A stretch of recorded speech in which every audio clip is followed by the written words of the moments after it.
Aloha, everyone. Welcome to Intro to the GPO, presented by the Conservation Writing Pro. Sorry for all the rhyming. I didn't realize that was what was going to happen there. Welcome. My name is Michelle Baker, and I am the Conservation Writing Pro. I'm delighted to present this free webinar for you, and I hope that you get quite a bit out of it. I've got the duration listed as 45 minutes, but I think it's probably going to be a little bit less than that. So let's get started. First of all, let's talk about what the GPO is. The GPO stands for the Government Publications Office Style Manual, and it provides consistency for all federal government writers so that anyone who's reading a government document knows what to expect. So I've got a couple of materials to share with you, and I'm just going to share my screen so that you can see what those are.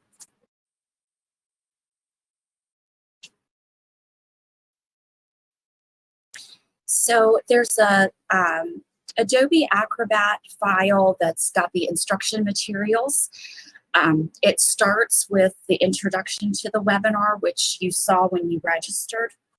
And then I'll be presenting a PowerPoint today as well, but everything that's in the PowerPoint is also in the instructional materials. And after this is over, you'll get an email that has all of that material that you can review, you can save to your computer, and you can take a look at when it's convenient for you. So as I said, the U.S. Government Publishing Office Style Manual 2016 provides writing guidance, but I'm always surprised by how many federal government writers have never even heard of it. So today we're going to talk about what a style guide is and how it can help you in common writing situations to figure out, how do I spell the plural of a word like mosquito? If the dictionary has alternate spellings of a word, how do I determine which one I should use? Should I use a number or should I spell out the number? So these are the kinds of questions that you're going to get answers to in today's session. You'll also learn how you can access the GPO and suggestions for how to use it effectively, because it is a reference work. So it's not something you want to sit down and just read cover to cover. So after you attend today, you should have easy access to a reference that addresses many of your commonly asked questions, black and white answers to a lot of gray areas of language, and confidence that you're writing consistently under federal government guidelines. And as I said, I'm Michelle Baker. I'm the Conservation Writing Pro. I teach environmental scientists, especially those who write for government agencies. Jake here, and I just created you an online business. How to write with greater clarity. Sorry for the interruption. We're all working from home these days, so oh well. All right, so my contact information is here. If you need anything else from me, please let me know. I'm happy to help in any way that I can, but let's get started. So first of all, what is a style guide? Well, there's some parts of language that we refer to as grammar and some parts we refer to as style. So grammar refers to the hard and fast rules of language, like subject-verb agreement. If you're using a plural subject, you have to use a plural verb. If pronoun antecedent agreement, same thing. If it's plural, if it's gender, it has to agree. Article usage, are we using the definite article, the indefinite article? And then certain mechanics like punctuation and capitalization. There are some comma rules, for example, that are hard and fast. You have to use a comma or you can't use a comma. Those are grammar rules. But then there's this whole area of language where we get to make decisions that reflect our experience, our knowledge, as well as our personality in language. And that's the length of the sentence. The sentence type. Do we want to use an introductory phrase? Do we want to use a compound sentence, or would we rather put a however in the middle of it? Diction, when there are a number of synonyms, we have the freedom to choose among those words. So style is where we, as the author of a document, make the decisions that reflect our voice. But then in between, as you can imagine, there's this whole gray area. Like, for example, subject-verb agreement with indefinite pronouns. When we say none, or neither, or nobody, those are indefinite pronouns. What is the rule? Well, the rule fluctuates, surprisingly. Phrasal verbs like accord by or accord with, that changes over time, even among well-educated people. And certain comma rules, like the infamous Oxford comma that you may have heard about.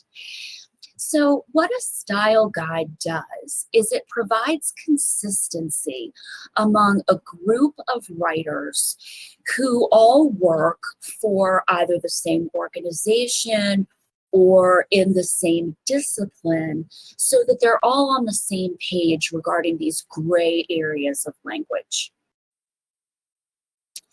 So, as a professional writer, there are three kinds of reference works that you need.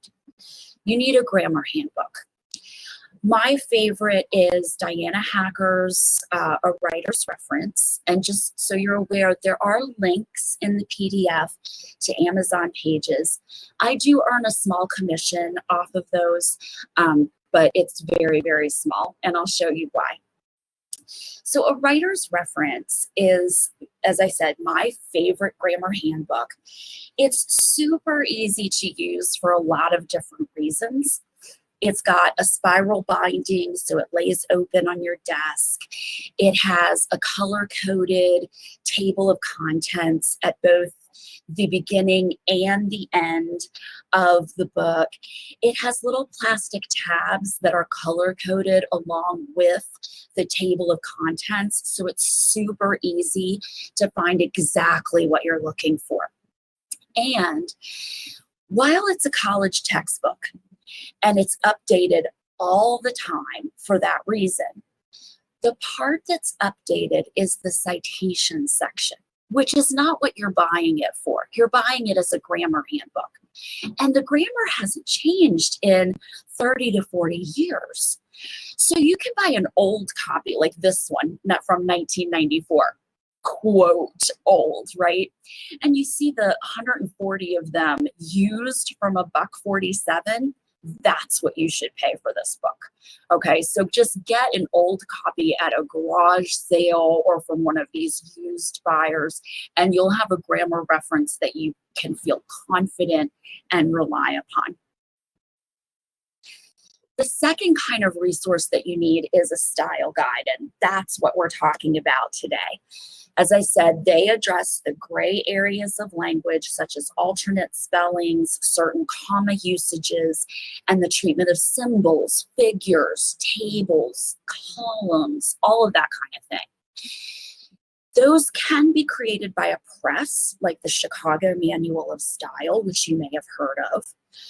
They can be created by a company, like Google has a documentation guide for its developers, or a professional organization such as Scientific Style and Format. And we'll talk a little bit more about that particular one later in today's session. The last type of guidance that you should be aware of are usage manuals. Usage manuals describe the way that language is being used in professional contexts by well-written people at a certain moment in time. Confusingly, they often have the name style in the guidance, like the most famous example, Strunk and White's Elements of Style. That's not a style guide, it's a usage manual. And obviously that's really, really confusing for people. Another problem with usage manuals is that the ways that people use language, unlike grammar, which those rules are relatively fixed, the ways that people use language change pretty rapidly. And so usage manuals need to be updated about every 10 years. And Strunk and White just hasn't been updated. So there's a lot of current usage manuals on the market. My current favorite is Grammar for a Full Life, How the Ways We Shape a Sentence Can Limit or Enlarge Us. It's a fun, quirky usage manual that I think has a lot to offer. But again, our focus today is on style guides, specifically the GPO. So what is the GPO? As I said, it stands for the U.S. Government Publishing Office Style Manual. And they themselves say that it is essentially a standardization device so that all the government documents can be of uniform word and type treatment, and they literally mean the typesetting of the documents, as well as for economy of word use. So, you know, it's a basic principle in scientific writing of parsimony. You want to use the fewest number of words possible to get your message across to your reader. And that's part of what the style guide, this GPO, tries to accomplish as well. It's been around since 1894. The first edition of the GPO was only 40 pages long. Today it's more than 10 times that length, which each new edition, they add material about how the world of typesetting has changed. You know, when it was published in 1894, it really was a typesetter's manual for when they had the big machines and they would set the blocks, block by block, for every document that was published in the Federal Register. Now, it has materials about how to reproduce visual and graphic arts in digital formats, which is especially useful for those of you who are doing GIS rendering, if you've got landscape conservation models, when you have these complicated topographic maps like what the USGS and NOAA often use, and many of the marine satellite imagery. There's excellent guidance in here for how that information needs to be rendered. So in short, if you are a federal government employee and you write documents, you should be familiar with the GPO. The last update to the GPO was in 2016, and at that time GovInfo was launched, which is presently ever expanding. Its guidelines apply both to print documents and to those that will be made digitally available to the public. So it's anything that's going to go into the Federal Register, but also anything that, you know, habitat conservation plans, species status assessments, environmental assessments, environmental impact statements, all kinds of NEPA documents, all of those materials fall under the heading of the GPO. So how can I access the GPO? Well, it's available in 3 formats. You can still get a print edition if that's what you are comfortable working with. To do so, you need to contact the Superintendent of Documents, and you can call them either toll-free or in Washington. The numbers are listed in the notebook, or you can visit their website. And check with your supervisor, because your office might already have a copy. Just beware, it needs to be the 2016 edition. If your office has one of those copies from like 1964, that's not going to serve you very well. Most of us are probably working with digital downloads in this day and age, and there are two ways you may choose to download the material. You can download the whole GPO. As I said, it's a 416-page PDF. So it's available in PDF, MODS, Premise, or Zip formats, or you can refer to it online. You can just keep it bookmarked online, and that's what I do. I just oh, I'm sorry. Here's the entire PDF, which you can just download. As you can see, it's $4.75. But then, this is going to be a problem. Sorry, my control screen is actually in the way of my back button. So I'm going to, that doesn't work.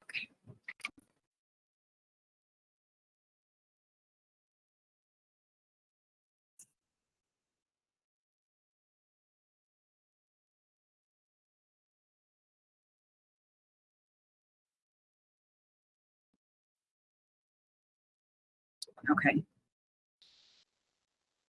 And all of these links are available in those materials that you'll have access to. Okay, so what I do is go to the document in context, and that gives me each chapter in PDF form, and then I can just click on the chapters. And that's what we're going to do today as we look at some of the details from each of the chapters that you might find useful. So what can I learn from the GPO? Well, it provides guidance on topics to improve the clarity and consistency of government documents. Here are a few examples of what you can find. Probably the most shocking to many of the people that I work with is that the GPO at section 2.49 states a single justified word space will be used between sentences. And just to reiterate that message, they put in parentheses, key one space when typing. This applies to all types of composition. So yes, for the love of all that is good and holy in this world, please stop putting that second space in between sentences. It has not been necessary for a really long time. This change happened when we shifted from typewriters to word processing programs. That's how long this rule has been in effect. And if you are someone in your office who has been championing the single space between sentences, then this is the authority that you can go to say, hey, here's what we need to do to save paper and to save printing costs. And if you're not that person, I'm sorry if that's disappointing news to hear, but times do change. So in chapter 3, we have guidance about what we should capitalize and what we should lowercase. So this is where we find out, for example, that the word federal should be capitalized. So chapter 3, let's look up the word federal.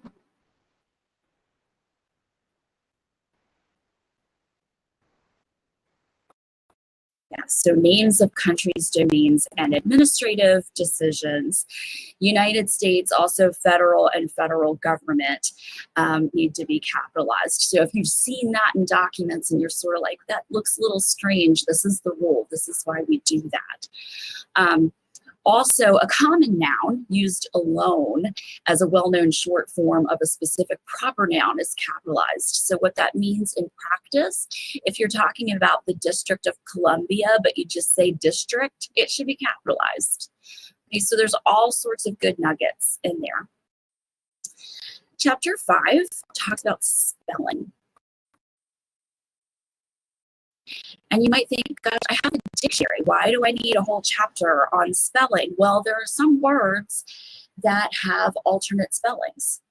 So when the dictionary gives you an alternate spelling, you may need to check here. For example, a while can be spelled 2 different ways, and it means 2 different things. When it's together, it means for some time. A while now. For a while now, the ally has flown through Waikiki. A while, a short time. for a while, youngsters have been throwing Genki balls into the alibi to help clean it. So it has a different meaning depending on how it's spelled. That meaning is conveyed based on the spelling. I had a friend a couple of months ago ask me if the plural of mosquitoes was OS or OES. And so together we had to go to section 5.5 and find out. So the guidance here, nouns ending in O, immediately preceded by a vowel, that's the T in mosquitoes, add an S. Except nouns ending in O preceded by a consonant, well, that's not mosquitoes. And then there's an exception list, and the word mosquitoes is not on that list. So it is indeed TOES, but we had to do a little digging to discover that.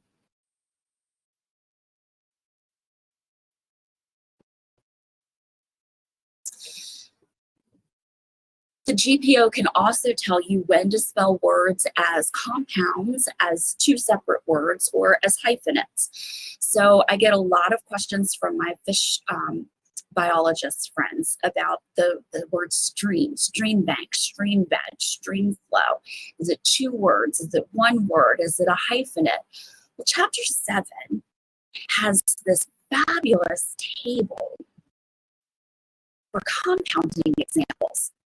It's about 80 pages long, and it has these head words that are bolded. And then underneath of the head word are all the words that could be combined with it. So let's go down to this example, the stream.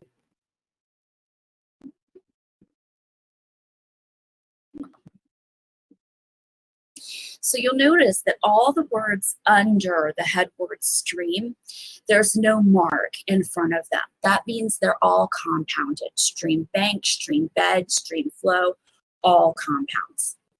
But let's take another example, like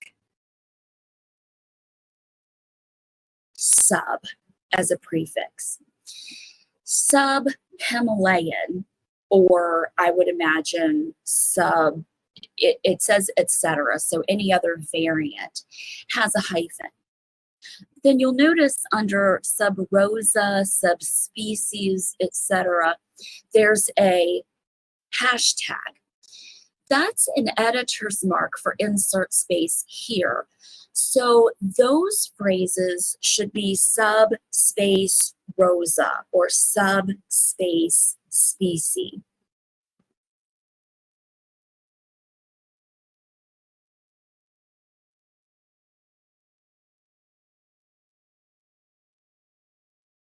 There's an interesting distinction I'm just noticing between summertime, the season, and summertime, two separate words which indicate daylight savings time. Okay, so I learn all kinds of fascinating things when I'm just browsing the GPO. Sorry, my definition of fascinating, I understand, is very geeky, but I'm happy to be a geek. And then the last topic that I'm going to highlight today is chapter 12, which tells us how to deal with figures. So chapter 12 tells us that a figure is used for a single number of 10 or more, with the exception of the first word of the sentence. So you may have heard all kinds of variants on this, like 10 and under is spelled out, 10 and more is spelled out, 100 and more is spelled out. Well, here's the GPO's guidance. So if it's 10 or more, you use the figure. If it's 9 and less, you use the number. But there's a lot of exceptions to that. So for example, the first word of the sentence, it should be spelled out. And then we're cross-referenced to 12:9 and 12:23. So 12:9 says that units of measurement and time are expressed in figures. So for all of the scientists that I work with, practically all of the numbers that they present in documents are units of measurement. And so that means that 12:9 supersedes those numbers should all be presented as numerals. Then let's also check 1223 because that was another exception.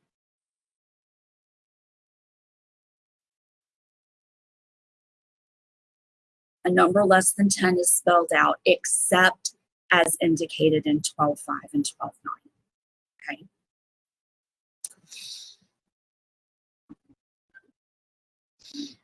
One of the things that I really like about the GPO and that I'm strongly advocate its usage is that without it, writers are left endlessly trying to choose between two options where there's really no good answer. There is no right or wrong answer to whether a number should be spelled out or a figure should be used. So having this kind of guidance where you can say, okay, this is my rule, regardless of whether it's an actual grammar rule, this is my rule. It's very comforting because you don't have to waffle constantly back and forth between two equally uncertain options. So how do you use the GPO? Well, it's a reference work. So you're not going to sit down and read it from cover to cover. What you should do is consult it when you have a question. Unfortunately, many of the writers that I work with aren't certain when they should have a question. There's so many aspects of language that they just either take for granted or they become crippled with wanting to question everything, and that's not healthy either. So start by familiarizing yourself with the table of contents. Just go to the page that I've shown you, this document and context page, and take a look at the table of contents and get familiar with it. If you're not sure what a chapter means, like leader work, click into the chapter and take a look at it.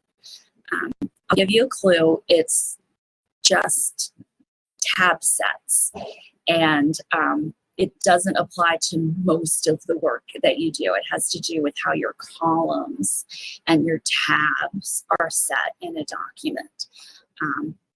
It's something that many accountants need to be familiar with, but not so much scientists. Okay, so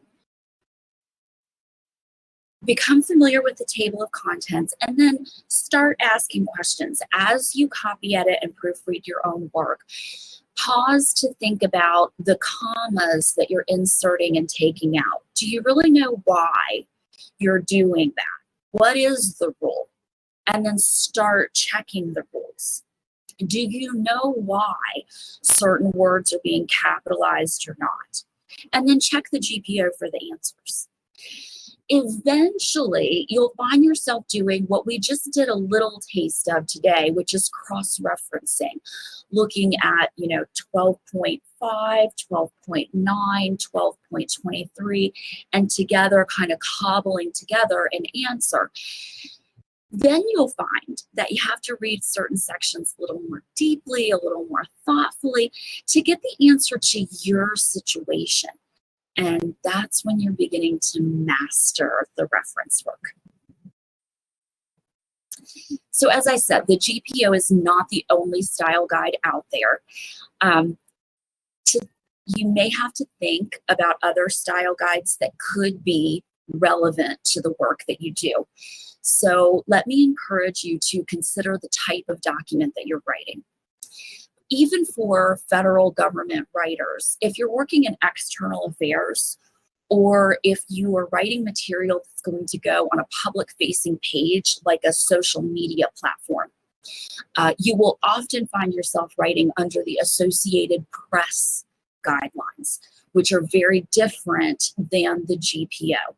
For example, the GPO requires the use of the Oxford comma. The AP forbids the use of the Oxford comma. That's a huge difference. Next, consult your department or agency's policy and directives page. Many of the documents that you write have specialized policies, handbooks, and guidelines. For example, all of your Endangered Species Act guidelines are housed on a single page. All of your NEPA document guidelines are housed on a single page. And while a large proportion of those guidelines deal with the regulatory policies, a small subset deals with the writing standards as well. So you want to make sure you're familiar with those and you're following them. The next thing you want to be aware of is that the GPO does not provide any guidance regarding citations. So if your document requires citations, check with your agency to determine which style to use. Many agencies rely on disciplinary authorities.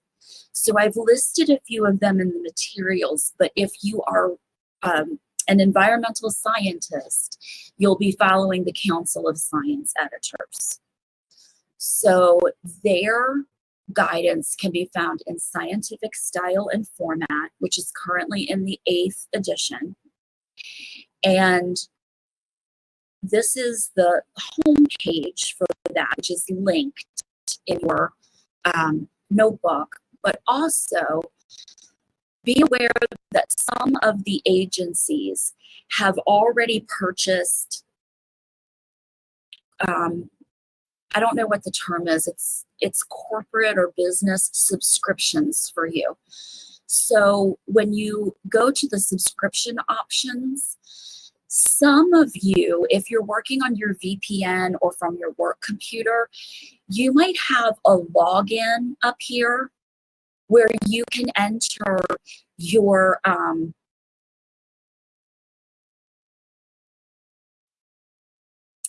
you can just enter your work login computer details and you'll get the entire scientific style and format online on your computer because the Department of Interior has paid for that on your behalf. So again, check with your agency to see if you have access and request it from your agency library. That might be something that they're willing to offer you if it's a need that you have. The last set of guidance that you should be familiar with, and I realize this is a lot, that's why this is just an introductory webinar. But the last set is plain language. Obviously, in 2010, the Plain Language Act was passed, and it requires all government agencies to be writing documents in a way that people can understand and use. So visit plainlanguage.gov and take a look at the plain language guidelines. These guidelines are available in a PDF that's about 60 pages. As you would expect, it's very easy to read, very easy to follow. And the whole PDF is also available online. This is the table of contents for it, and you can just read it right here, or you can download it, whatever your preference is.